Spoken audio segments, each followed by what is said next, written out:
దేవుని నామములో కలుగునుగా. హల్లెలూయా. అవుతున్నదండి.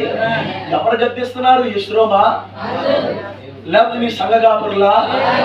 ఎవరు మనల్ని గద్దిస్తున్నారు? ఎవరు మనల్ని సరి చేస్తున్నారు? దేవుని యొక్క మాట, ఆయన మాట నువ్వు గ్రహించినప్పుడు ఖచ్చితంగా పశ్చాత్తాపపడతావు, దిద్దుబాటు చేసుకుంటావు, సరి చేసుకుంటావు, ఆ గొప్ప ఎత్తబాటు కొరకు సిద్ధపడతావు. దాని గురించి కదండి అన్ని విడిచిపెట్టావు. అన్ని విడిచిపెట్టామా లేదా? మన బంధువులు విడిచిపెట్టావు, మనకిష్టమైన ఆభరణాలు విడిచిపెట్టావు, మనకిష్టమైన వస్త్రాలు విడిచిపెట్టావు, మనకిష్టమైన ఆచారాలు, సాంప్రదాయాలు, సిద్ధాంతాలు అన్నిటిని విడిచిపెట్టావు.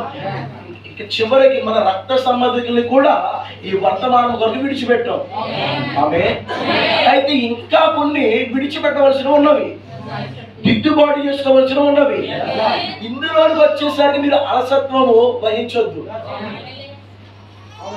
అర్థమవుతుందమ్మా? అలసత్వం వహించొద్దు, ఖచ్చితంగా సిద్ధపడండి. ప్రవక్త అంటాడు, ఎవరిలోనైతే దేవుని యొక్క విత్తనం ఉన్నదో, దేవుని బీజం ఉన్నదో వారు దిద్దుబాటు చేసుకుంటారని.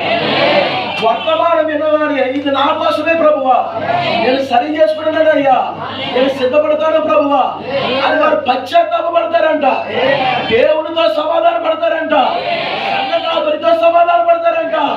అయ్యా ఇప్పటి వరకు నేను ఎలా నడుచుకోలేవు, ఇంకో ఇప్పుడు దైవజనులు తీసుకుని వచ్చి 5 రకాల పరిచయం తీసుకుని వచ్చి మీరు మమ్మల్ని దిద్దారయ్యా, మీరు మమ్మల్ని సరి చేశారయ్యా, మీరు మమ్మల్ని క్రమంలో నడిపించారయ్యా, మీకు వందనాలయ్యా అని మీ సంఘ కాపరి దగ్గరికి వెళ్ళి మీరు సరి చేయబడతారు, అక్కడ సమాధాన పడతారు, అక్కడ హల్లెలూయా కృతజ్ఞతలు తెలుపుతారు అక్కడ. అంతేగాని ఆయన చేతులు పట్టుకుని ఇంకెప్పుడు ఆయన తీసుకురాకండి. ఇంకోసారి యెషూరముని పిలవద్దన్నారు, మరి ఏమంటారు? ఇలా 2 చేతులు పట్టుకున్నాయ్యా, మీరు పిలిచి వర్తమానం ఇచ్చినందుకు నేను దిద్దుబాటు చేసుకున్నాను. హల్లెలూయా. ఎవరైతే దేవుని బీజమైతే నువ్వు, దేవుని విత్తనము నీలో ఉంటే అదే సర్ప సంతానముతో అడిగి పశ్చాత్తాపం ఉండదు. ఏంటంటున్నావు?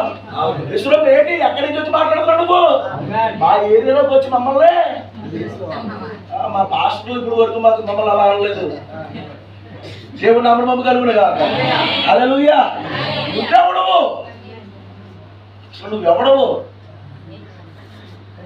ఏదైనా తోటలో మనం పరీక్షిస్తే వారు పాపం చేసినందుకు, వారు తప్పు చేసినందుకు ఆమె